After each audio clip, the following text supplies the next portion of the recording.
요한계시록의 전체적인 내용, 전체적인 구조를 지금 들어가겠습니다. 지난번에 제가 세 번에 걸쳐서 요한계시록이 이제 전체적인 구조가 어떻게 됐고, 그 다음에 그 기본적으로 시간적 구성에 의해서 이해하면 안 된다라고 하는 증거를 인해재앙, 나팔재앙, 대접재앙을 가지고 설명을 했고, 이제는 이제 정말 이 요한계시록의 어떤 전체적인 구조가 어떻게 됐는지에 대해서 먼저 설명을 하고 이제 또 구체적인 내용 쪽으로 들어가겠습니다. 그 요한계시록을 이제 제가 마인드맵을 사용해서 말씀을 이렇게 몇 가지로 이제 구분을 해봤거든요.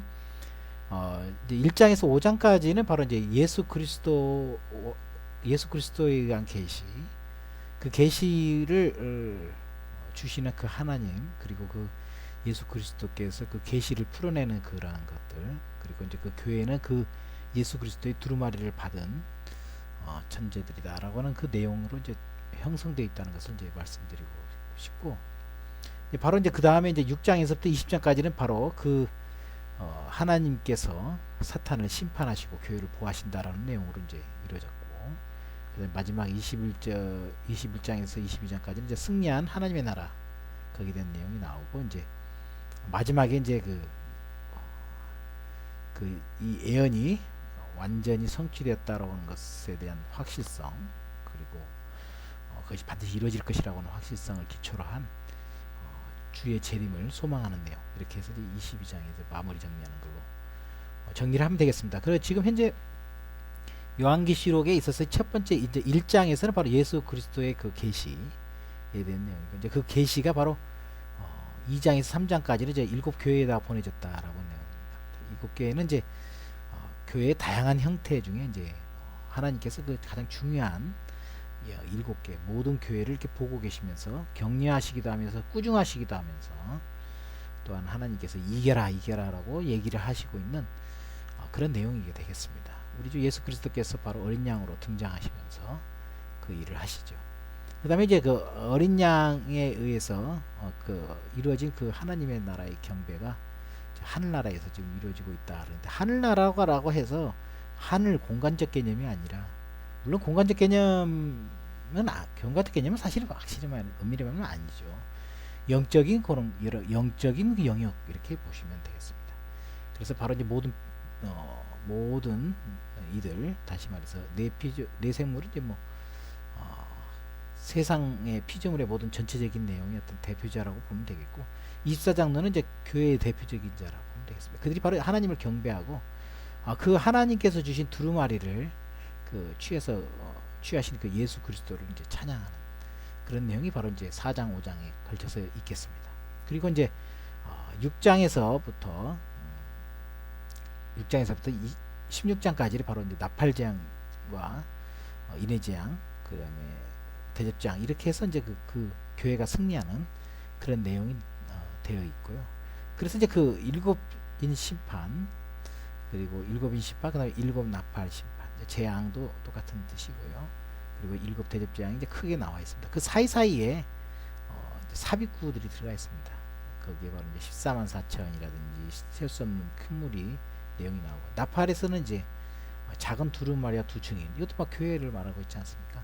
작은 두루마리는 이제 예수 그리스도에 의한 복음, 그렇게 이해하시면 됩니다. 그리고 두 증인은 이제 교회를 얘기하고 있고, 14만 4천도 교회를 얘기하고 있고, 흰옷 입은 셀 수 없는 큰 무리도 바로 교회를 얘기하고 있는데, 그럼 그 사비 심판 속에 이제 하나님께서 완벽한 교회를 보호하고 있다는 내용을 이제 중간중간에 넣어놨습니다. 그리고 이제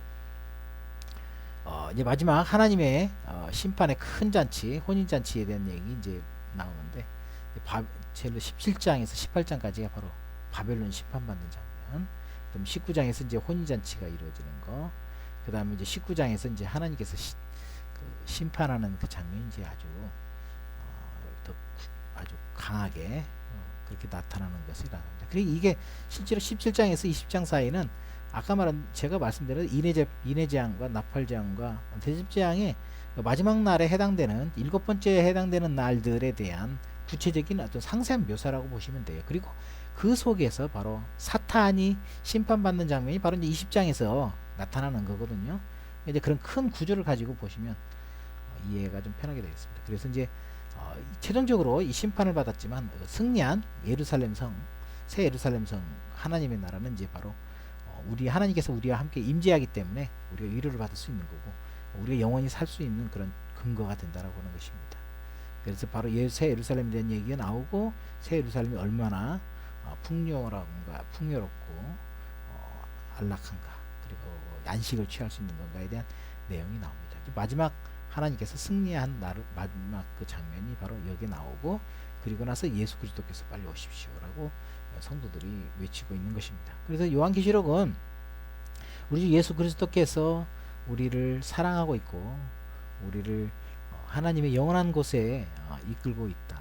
그래서 하나님께서는 성삼위 하나님께서는 교회를 사랑하고 있고 끝까지 사랑하고 있다라는 내용을 얘기를 하고 있는 것입니다. 그리고 사탄은 최종적으로 하나님을 반박하고 교회를 핍박하지만 이들은 결국에 가서는 마지막 심판을 받고 멸망을 받을 수밖에 없다라는 내용을 얘기하고 있습니다. 그리고 하나님의 나라인 그 하나님의 나라의 한 부분인 예루살렘 성과 교회는 그 영원한 생명 속에 승리할 수밖에 없는 거다라고 얘기를 하고 있다는 것입니다. 요한계시록은 그러니까 뭐 그렇게 어려운 책이 아니라는 거 이해를 하시면 되겠습니다. 물론 상당히 직유법을 사용해서 뭐뭐 갖고 이런 것이 반복돼요. 그렇다는 뜻은 그것이 아니라는 거거든요. 그것의 성질을 가지고 있는 어떤 것을 표출하면서 그럼으로 인해서 본질을 설명하는 거예요. 직유법이 가장 큰 특징이 뭐냐면 어떤 본질을 설명하기 위해서 직유적인 방법 뭔가를 사용해요. 근데 그 직유에 매몰되면 안 된다는 거예요. 직유는 본질을 설명하기 위해서 사용하는 겁니다. 예수 그리스도께서 어린 양이라고 했을 때는 예수님이 어린 양이 아니라는 거예요. 무슨 뜻이냐? 어린 양이에요. 어린 양이 아니에요. 무슨 뜻이냐?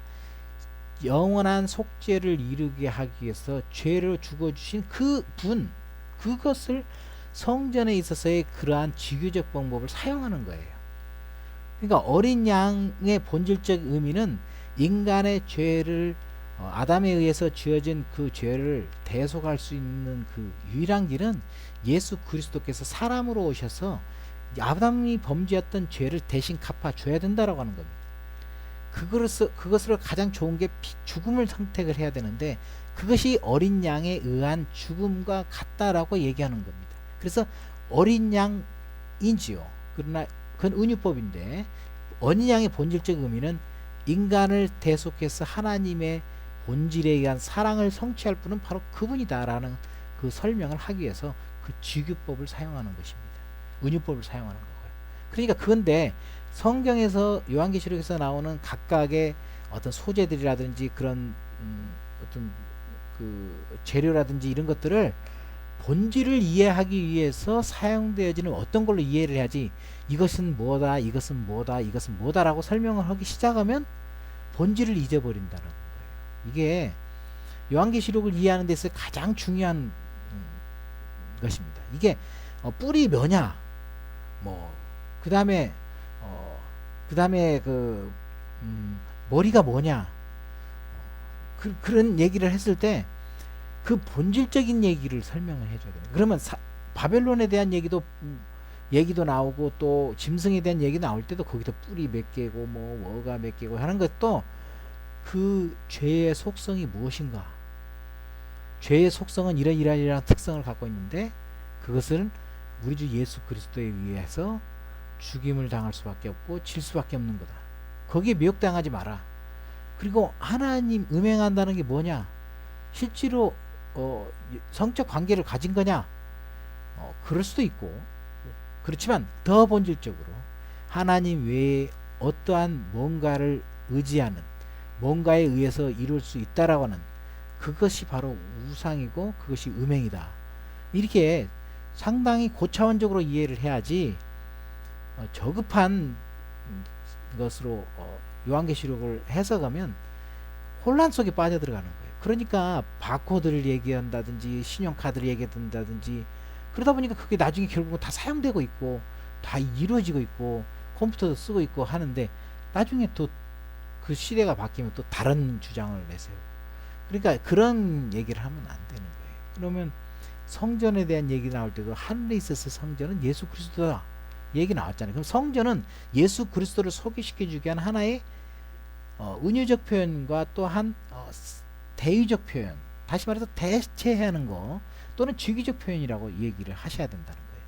그렇지 않고 이것도 하나의, 그러니까 요한계시록도 죄는 과연 무엇인고, 그리고 이 죄를 어떻게 하나님께서 해결하시고, 하나님께서 이 죄를 얼마나 싫어하시고, 죄를 싫어하는데 그걸 어떻게 인간과 죄를 분리시킬 수 있는 그 방법이 무엇이고, 하나님 방식에 대한 그 연구를 해야 된다는 거예요.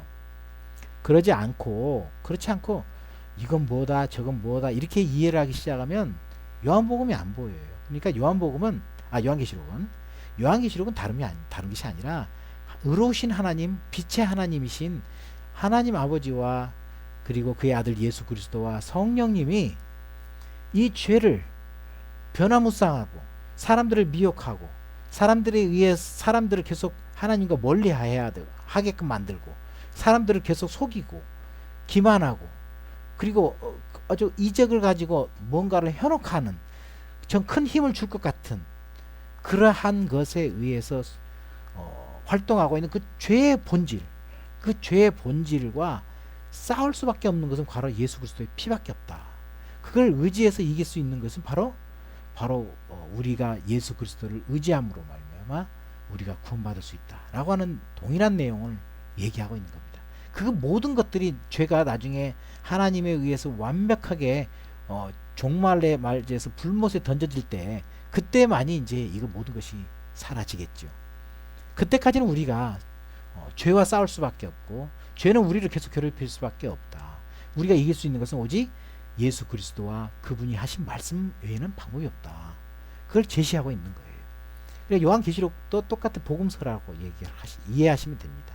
그러니까 하나님의 나라, 성삼위 하나님, 그 성사 하나님에 의해서 선택된 새 예루살렘, 그 여자, 신부, 이들은 예수 그리스도 외에는 기대할 것이 없는데, 그리고 이 세상 목숨 끊어진다 할지라도, 이 세상에서 고통을 당한다 할지라도 하나님께서는 우리를 끝까지 사랑한다. 그걸 배워가는 겁니다. 그것이 정말 제대로 된 신앙이라고 보는 것입니다. 제가 최근에 손양호 목사님의 영화도 보고 또 손양호 목사님이 손양호 목사님에 대한 소개하는 여러 가지 자료들을 보면서 정말 그것이 바로 정말 하나님의 사람이다.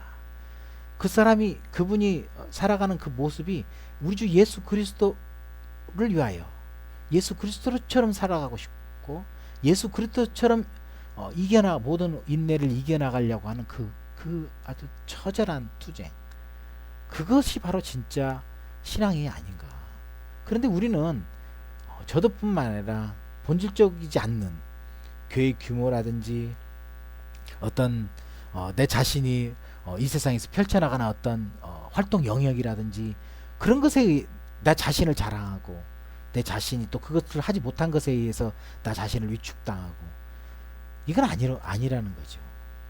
그런 것에 의해서 나 자신을 평가하려고 하는 순간 나는 이미 또 다시 한번 죄의 그 이적을 행하는 그 짐승의 그 사탄의 그 미혹에 내가 넘어간다라고 하는 것입니다.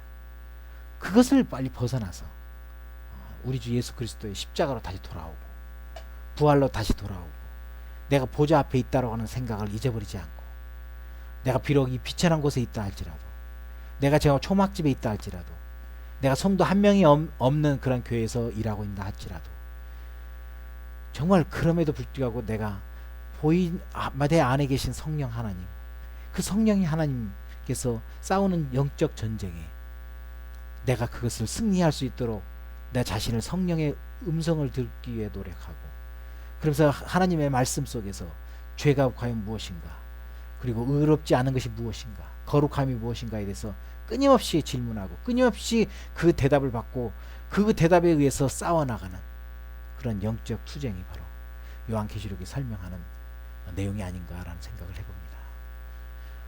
우리는 너무 외표적이고 외식적이고 너무 보이는 것에 의해서 나 자신을 평가하려고 하는 그런 삶을 살고 있는 것은 아닌지, 그것이 바로 사탄이 우리에게 우리에게 제시하는 가장 큰 시험의 도구인데 우리는 그런 것조차도 인식하지 못하고 살아가고 있는 것은 아닌지 그런 생각을 해봅니다. 우리 주 예수 그리스도께서도 사탄의 심판받을 때 사탄은 계속 보이는 것에 의해서 우리를 시험하지 않습니까? 예수 그리스도 시험하지 않습니까?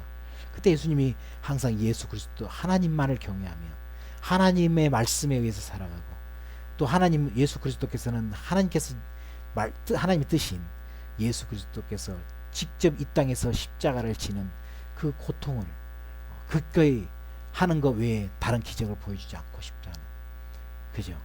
그래서 오직 예수 그리스도께서 참 어린 양이라는 것을 보여주기 위해서 그걸 기적을 행한 것이라는 사실 그런 것들을 인식해야 된다는 것입니다. 이것이 없는 상태에서는 우리 또다시 한번 일반 세상에서 우리에게 현혹하고 있는 사탄의 미혹에 빠져들어갈 수 있는 그런 요소가 많다라고 하는 것입니다. 요한계시록은 바로 이렇게 변화무쌍한 죄의 그 미혹에 빠지지 말고 우리가 승리할 수 있는 어떤 하나님의 길을 보여준다라고 하는 것입니다. 그것이 바로 그런 눈을 가질 수 있는 그 힘을 가지신 것이 바로 여러분께서 요한계시록을 바라보는 지름길이라는 것입니다. 이제 다음 시간부터는 다음 그런 부분에서는